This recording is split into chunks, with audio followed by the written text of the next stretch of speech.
สิเจ้ากินข้าวกับปลาเค็มไข่ส่งตรงจากเมืองโขงเด้อนี่ไข่เน้นๆตัวได้กับไข่ได้นี่นี่เอามาซีมก่อนที่จะขาย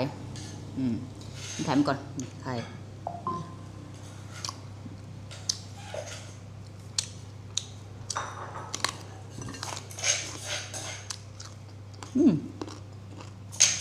ครับ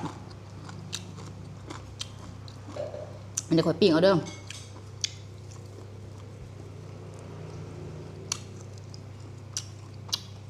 เวลาเราเอามาแล้วนะใส่น้ำไว้แล้วก็ใส่เป็นนัวกับน้ำตาลเดี๋ยวไปใส่เกลือเติมได้มันจะเค็มไข่แม่คนมักๆเลยนี่นะ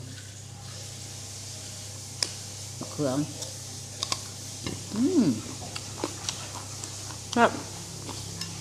ข้าวลูกโต